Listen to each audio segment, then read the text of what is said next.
जय श्री कृष्णा। कैसे हैं आप सब लोग। राहु और केतु का राशि परिवर्तन होने वाला है 30 अक्टूबर को। तो हर जगह खलबली है कि राहु और केतु राशि परिवर्तन कर रहे हैं, तो हमारे जीवन में कोई बदलाव आएगा या हमारे लिए कैसा रहेगा। तो उसी बारे में आज डिस्कस करेंगे कि राहु और केतु का जो राशि परिवर्तन होगा तो हमारे जीवन में किस तरह से प्रभाव पड़ेगा। राशियों के अकॉर्डिंग ही बात करी जाएगी कि मेष से लेके मीन तक की राशियों के बारे में कि कौन सी राशि पे कैसा प्रभाव रहेगा, और ये जनरल प्रेडिक्शन है। देखिए, राशिफल स्टार्ट करने से पहले जैसे मैं हमेशा बताती हूँ, ये जो राशिफल देखिए आप चंद्र राशि के अकॉर्डिंग। देखिए, राहु जो है दिखाई नहीं देते हैं, लेकिन फिर भी उनका व्यक्तित्व बहुत ज़्यादा स्ट्रांग होता है, क्योंकि राहु ही ऐसे हैं जो सूर्य को भी ग्रहण लगा देते हैं और चंद्रमा को भी। तो राहु और केतु जब राशि परिवर्तन करेंगे तो हमारे जीवन में भी बदलाव आएंगे, क्योंकि राहु एक हवा की तरह है, दिखाई नहीं देते, लेकिन उनका जो एक तरह से दशा आए या अंतरदशा आए या किसी की भी राहु का गोचर चल जाए या कोई ऐसा राशि परिवर्तन हो जाए तो कुछ ना कुछ उथल पुथल तो जीवन में आती ही है। अब कैसा रहेगा राशियों पे इसका प्रभाव। हालांकि राहु केतु दोनों ही चेंज करते हैं, लेकिन ये है कि अभी मैं जो वीडियो बना रही हूँ राहु के लिए बना रही हूँ, क्योंकि राहु केतु का बहुत ज़्यादा अगर दोनों का बताएंगे तो बहुत लंबी वीडियो हो जाएगी। तो सेकंड पार्ट में केतु का जो परिवर्तन होगा उसके बारे में बताएंगे, तो वो पार्ट भी आप ज़रूर देखिए। अभी हम बात करें राहु के राशि परिवर्तन की। देखिए, दोनों ही ग्रह जो हैं रेट्रोग्रेड यानी कि वक्री चलते हैं। तो राहु अभी है मेष राशि में, लेकिन 30 अक्टूबर से लेके 18 मई तक 2025 तक, यानी 2025 18 मई तक राहु आ जाएंगे मेष राशि से निकल के मीन राशि में, और वहीं केतु भी उल्टे चलेंगे, यानी कि वो कन्या राशि में आ जाएंगे तुला राशि से निकल के। तो अभी जो है राहु आने वाले हैं मीन राशि में। तो प्रथम राशि लेते हैं मेष राशि की। मेष राशि वालों के जीवन में किस तरह से प्रभाव आएगा। देखिए, मेष राशि में राहु कहाँ पर आएंगे। राहु आएंगे 12वें भाव में। ये 12वां भाव होता किसके लिए है। देखिए, विदेश यात्रा है, हॉस्पिटल का है, शैया सुख होता है और खर्चे का होता है। तो राहु जब वहाँ आएंगे तो मेष राशि वालों के लिए कोई बुरा परिणाम नहीं होगा, क्योंकि राहु विदेश से रिलेटेड आपको यात्राएं करा सकते हैं, विदेश से रिलेटेड आपको काम मिल सकता है, लेकिन खर्चा ज़रूर बढ़ेगा। आपका खर्चे पे थोड़ा सा आपको कंट्रोल करना पड़ेगा, क्योंकि राहु के आते ही आपके दिमाग में ना थोड़ा सा राहु क्या करते हैं, डाइसी बनाते हैं। आप ना डबल माइंडेड हो जाते हो।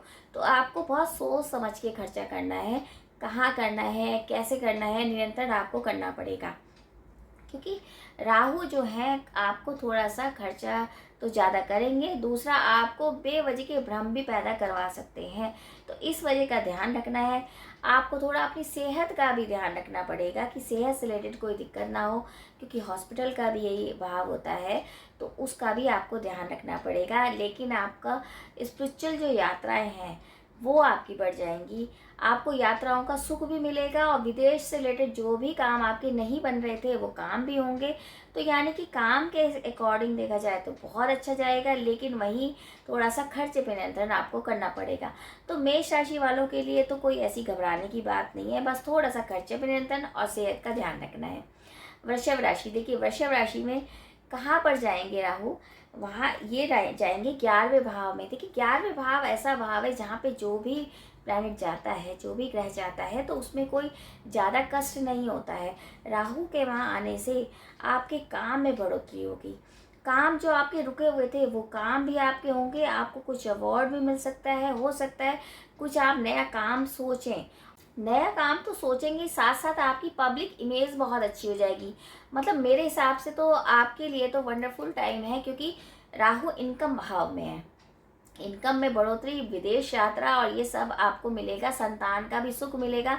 संतान आप किसी तरह से आप चाह रहे थे तो संतान भी आप प्लान कर सकते हैं, या संतान के एजुकेशन से रिलेटेड आप परेशान थे तो वो भी आपकी दूर हो जाएगी। मतलब आपके लिए तो ये जो राहु का परिवर्तन है बहुत अच्छा जाएगा। मिथुन राशि। देखिए, मिथुन राशि में कहाँ पर 10वें भाव में राहु आ रहे हैं। 10वां भाव किसका होता है, कर्म का।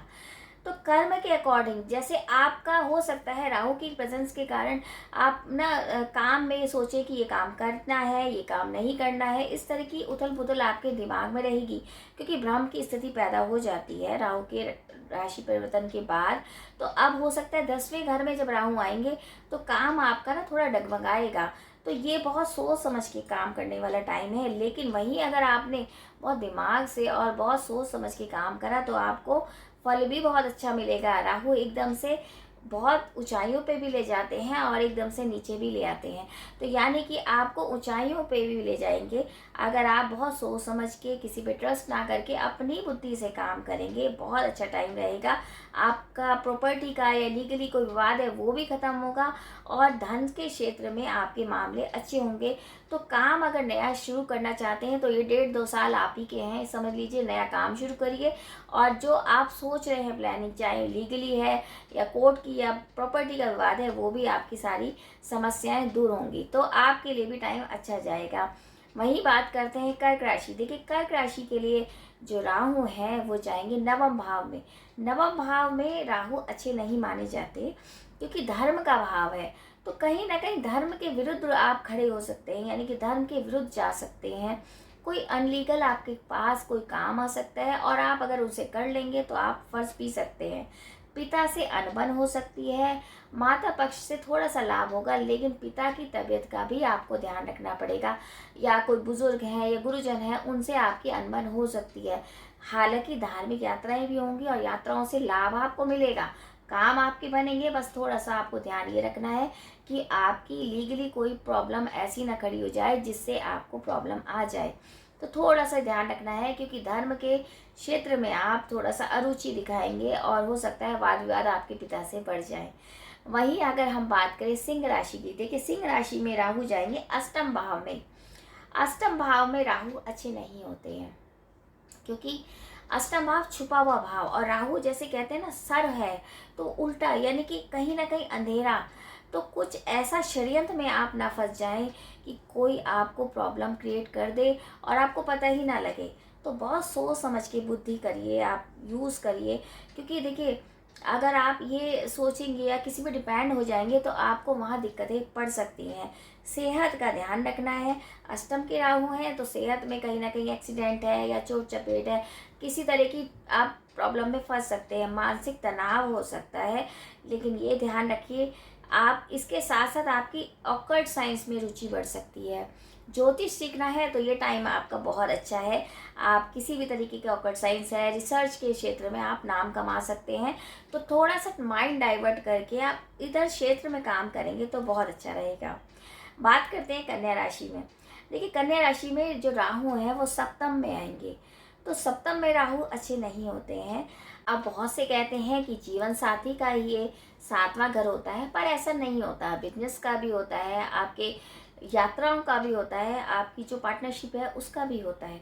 तो जब राहु यहाँ आएंगे तो आपके पार्टनर आपको छल सकते हैं, क्योंकि कहीं ना कहीं भ्रम की स्थिति हो जाएगी। आपकी जीवन साथी से भी आपकी थोड़ी सी मतभेद हो सकता है, अनबन हो सकती है। आपके पार्टनर आपको धोखा दे सकते हैं, तो इस बात का ध्यान रखिए। लेकिन धन के क्षेत्र के आपके अच्छे हो जाएंगे, क्योंकि देखिए अगर मैं कहूँ कि केतु जो है वो आपके लग्न में आएगा तो कहीं ना कहीं आप अपनी खोज में रहेंगे। तो अब अपनी खोज के साथ साथ आप स्पिरिचुअल जर्नी भी कर सकते हैं, लेकिन आपके साथ ये प्रॉब्लम होगी कि आप डबल माइंडेड हो जाएंगे। आप अपने जीवन साथी पे विश्वास नहीं करेंगे तो आपके जीवन में उथल पुथल मचेगी। तो शक अगर आप करते हैं किसी भी तरीके का तो उसको ध्यान रखिए, नहीं करना है। एक्स्ट्रा अफेयर के अगर बारे में सोच रहे हैं तो बिल्कुल भूल जाइए, वरना कहीं ना कहीं दिक्कत हो जाएगी, आपको प्रॉब्लम बढ़ जाएगी। तो थोड़ी बहुत सावधानी आपको ज़रूर बरतनी पड़ेगी। बात करते हैं तुला राशि की। देखिए तुला राशि में छठे भाव में राहु आ रहे हैं। हालांकि छठे भाव में राहु बहुत अच्छे होते हैं, लेकिन थोड़ा सा स्वास्थ्य का हिसाब आपका गड़बड़ हो सकता है। तो एक काम कर सकते हैं, आप पूरा चेकअप एक बार करा लीजिए। लेकिन वैसे अगर देखा जाए आपके जो शत्रु हैं उनका नाश, क्योंकि ऋण का, शत्रु का और जो कर्जे हैं उनका होता है, या लोन है, आपको कोई दिक्कत आ रही है तो उसका भाव ये होता है, तो आपके ये सारे काम होंगे। यानी कि लोन अगर चाहते हैं तो वो मिल जाएगा, कर्जा ख़त्म होगा, आपका कर्जा ख़त्म करने ही आए हैं। जो परेशानी वाले टाइम थे वो ख़त्म हो रहे हैं, क्योंकि अब केतु जो थे वो तुला राशि में थे, अब वहाँ से तो हट गए, कन्या में चले गए और राहु आ गए हैं छठे भाव में। तो जो कष्ट आपको मिल रहा था शत्रुओं के द्वारा वो दूर होगा, बिजनेस आपका बढ़ेगा, नए काम की बढ़ोतरी है, बस आपको स्वास्थ्य के हिसाब से ध्यान रखना पड़ेगा। त्रिक भाव में राहु अच्छे माने जाते हैं। अब बात करते हैं आठवीं राशि वृश्चिक राशि। संतान भाव में राहु आ रहे हैं। देखिए, संतान भाव में राहु आने का मतलब ये है संतान से आपको कष्ट हो सकता है, लेकिन वहीं अगर आप हायर एजुकेशन की बात करते हैं तो बहुत अच्छा टाइम है। स्पिरिचुअल जर्नी आपकी हो सकती है, यात्राओं के योग हैं। आप अगर कोई नया कोर्स ज्वाइन करना चाहते हैं तो बिल्कुल करिए, ये टाइम बहुत अच्छा जाएगा। एजुकेशन के हिसाब से बहुत अच्छा है, इंट्यूशन पावर बढ़ेगी, मंत्र सिद्ध कर सकते हैं। लेकिन संतान से लेकर आपको थोड़ा सा कष्ट हो सकता है। अगर आप प्रेग्नेंट हैं तो थोड़ा सा ध्यान दीजिए, अदरवाइज राहु आपको बहुत ज़्यादा स्पिरिचुअल जर्नी भी कराएंगे। वही बात करते हैं धनु राशि की। धनु राशि में चतुर्थ भाव में राहु आ रहे हैं, और देखिए चतुर्थ भाव में राहु अच्छे माने जाते हैं। हालांकि ग्रह सुख नहीं होता है, देखिए सुख भाव में है तो हो सकता है घर से दूर ट्रांसफ़र होने की सिचुएशन हो जाए, या हो सकता है आप नया काम शुरू करने के लिए किसी जगह जाना पड़े आपको। लेकिन राहु चौथे घर में आने का मतलब है कि आपको काम में बहुत बढ़ोतरी मिलेगी, आपकी अपॉर्चुनिटी बहुत खुलेंगी, माता का लाभ मिलेगा, मतलब माता से आपको किसी भी तरीके से लाभ मिल सकता है। आप सुखों में जो है बढ़ोतरी करेंगे, लेकिन सुखों में बढ़ोतरी के साथ खर्चा अधिक बेवजह का आप कर सकते हैं, इस बात का थोड़ा ध्यान रखेंगे, बाकी टाइम आपका अच्छा जाएगा। वही बात करते हैं मकर राशि की। मकर राशि में तीसरे स्थान पे आ रहे हैं, यानी तीसरा स्थान आपकी हिम्मत का है। तीसरे भाव बहुत अच्छा भाव होता है, त्रिक भाव में है। देखिए तीसरे भाव में आप मतलब अपनी क्षमता से ज़्यादा काम करने की कोशिश करेंगे, और हो सकता है कि वो उसके साथ साथ आप नया काम भी शुरू कर दें और इतना थक जाए कि अब बस की नहीं है। तो ये सब सिचुएशन हो सकती हैं। ऐसा लगेगा आपको कि ये काम भी कर लेते हैं, ये वाला भी कर लेते हैं, तो इस वजह से आप थकान महसूस कर सकते हैं। यात्राएं आपकी होंगी और आपके भाई बहन भी आपको सपोर्ट करेंगे। और राहु जो है तीसरे भाव में अच्छा होता है, तो यानी कि यात्राओं से लाभ भी होगा। यात्राओं से आपको लाभ होने के साथ साथ आप बाहर विदेश यात्रा भी कर सकते हैं। कोई नया आप एक तरह से एजुकेशन के हिसाब से काम कर सकते हैं, या अगर आप मीडिया से रिलेटेड हैं तो आपका काम जमेगा, पब्लिक इमेज आपकी बहुत अच्छी होगी। बस थोड़ा सा ये है कि ज़्यादा लोड ना लीजिए, ज़्यादा काम नहीं करिए, अपना इजी जितना आप कर सकते हैं बॉडी को उतना ही काम करने दें, अदरवाइज आपको हेल्थ इश्यू हो सकते हैं। अब आती है कुंभ राशि। कुंभ राशि में दूसरे भाव में भ्रमण कर रहे हैं।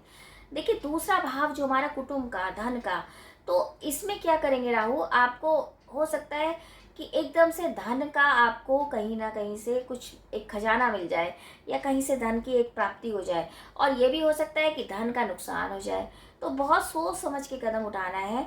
परिवारजनों का भी एक जो भाव है वो होता है, कुटुंब का भाव कहते हैं, वाणी का भाव कहते हैं, तो किसी को वाणी से कोई आघात ना पहुंचे, इस बात का ध्यान रखना है। दूसरा ये कि परिवारजनों का सहयोग आपको मिलता रहे, उसके लिए उनसे बना के रखनी है। किसी पे बेवजह कोई भी एक तरह से ब्लेम नहीं करना है, गलतियां आप ही की होंगी। आप अगर सोच समझ के काम करेंगे तो कोई दिक्कत नहीं आएगी, लेकिन वहीं अगर आप किसी पे ब्लेम करेंगे तो कुटुंब में लड़ाई झगड़े बढ़ सकते हैं और दिक्कतों का सामना आपको करना पड़ेगा। तो थोड़ा सा ध्यान रखेंगे कि राहु अगर दूसरे घर में है तो आपके धन के क्षेत्र में आपकी बढ़ोतरी भी हो सकती है और घट भी सकता है। तो इसलिए बहुत सोच समझ के डॉक्यूमेंट पे साइन करिए, परिवारजनों का सम्मान करेंगे तो बहुत अच्छा रहेगा। अब आती है अंतिम राशि मीन राशि। देखिए मीन राशि में तो राहु आ ही रहे हैं और लग्न में आ रहे हैं, तो यानी कि आप अब अपने बारे में सोच रहे हैं, अपने बारे में यानी अपने व्यक्तित्व के बारे में, और ये कहीं ना कहीं बहुत अच्छी बात है। ऐसा नहीं कह रही हूँ कि आप सेल्फिश हो जाएंगे, लेकिन अब आपका टाइम ऐसा आया है कि आप अपने बारे में सोच रहे हैं कि मुझे क्या पसंद है, या मैं क्या करना चाहता हूँ या चाहती हूँ, या मैं आगे किस तरह से स्पिरिचुअल जर्नी करूँ, या मैं कैसे अपने काम को बढ़ाऊँ। इस तरह के विचार आपके मन में आएंगे और आपके लिए बहुत अच्छा टाइम रहेगा। लेकिन वहीं आपकी पार्टनरशिप में थोड़ी सी कमी आएगी, यानी कि आपके हस्बैंड से, आपके कुटुंबजनों से थोड़ी सी अनबन हो सकती है। तो बहुत सोच समझ के किसी को बात करिए। वाणी का यूज़ बहुत अच्छे तरीके से करेंगे तो अच्छा रहेगा। 7.5 भी चल रही है, लेकिन राहु का गोचर मेरे हिसाब से अच्छा रहेगा, क्योंकि आप जब अपनी खोज के लिए निकलेंगे, क्योंकि राहु लग्न में है, तो कहीं ना कहीं आपको अपनी खोज भी करवाएंगे। तो जो आपने नहीं पाया इतने दिनों से अपने जीवन में, उसकी खोज आपको मिलेगी कि आप कितने पानी में हैं, यानी कि आप क्या कर सकते हैं, आपकी क्षमता क्या है, ये राहु आपको करवाने आ रहे हैं। तो ये तो था मेष से लेके मीन तक की राशि के बारे में, कि राहु का जो राशि परिवर्तन है वो आपके लिए क्या कुछ लेके आएगा, या क्या सावधानी आप लोगों को बरतनी है। नेक्स्ट पार्ट में बनाऊंगी केतु के बारे में, कि केतु भी राशि परिवर्तन करेंगे ना राहु के साथ, तो आपके जीवन में क्या बदलाव आएगा। देखिए, अब करते हैं उपायों की बात, कि एक छोटा सा उपाय जो राहु के लिए सब कर सकते हैं। क्या करना है, आपको किसी आश्रम में जाकर कुछ दान पुण्य करना है। नीडी जो लोग होते हैं, जो ज़रूरतमंद होते हैं, उनका आपको सहायता कैसे ना कैसे रूप में करनी है। गंगा स्नान अगर आप करते हैं, मौका लगता है आपको गंगा स्नान का, तो बहुत अच्छा रहेगा, सबसे अच्छा उपाय है। दूसरा ये, आप अगर छोटे बच्चों को कुछ खिलाते हैं, वो भी बहुत अच्छा रहता है। और कोशिश ये करिए कि मंदिर जाइए। देखिए, मंदिर जाना क्यों कह रही हूँ, आप कहेंगे कि राहु तो दैत्य है और आप ये मंदिर जाने के लिए, देखिए राहु आ रहे हैं मीन राशि में। मीन की राशि कौन सी है, गुरु की। तो गुरु के पास जाना बहुत अच्छा रहेगा। तो चाहे मंदिर जाइए, चाहे अपने घर के मंदिर में डेली आप सफाई करिए, डेली आप कुछ ऐसा दिया जलाइए, या कुछ मंत्र चैंटिंग करिए, बहुत शुभ रहेगा। आप मंदिर ज़रूर जाइए, मंदिर जाना बहुत अच्छा रहेगा। गंगा जल का छिड़काव अपने घर में कर सकते हैं, बहुत शुभ रहेगा। और आप ये काम भी कर सकते हैं कि जैसे दुर्गा सप्तशती है, दुर्गा कवच है, कहीं जा रहे हैं तो दुर्गा कवच का पाठ करिए।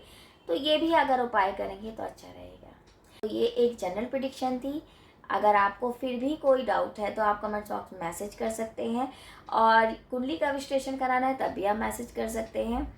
तो उम्मीद यही करी जाएगी ये आपको समझ में आया होगा। अगर आपको मेरी वीडियो अच्छी लगी तो आप वीडियो ज़रूर शेयर कीजिए, और कोशिश करिए थोड़ा सा आप डाइसी ना होइए माइंड में इतनी, क्योंकि भ्रम की स्थिति हो सकती है लोगों को, तो वो हटा दीजिए। मेडिटेशन करिए, और जो उपाय बताए हैं वो ज़रूर करिए। तो ये छोटी सी जानकारी उम्मीद है अच्छी लगी होगी, और अगर अच्छी लगे तो वीडियो ज़रूर शेयर कीजिए। जय श्री कृष्ण।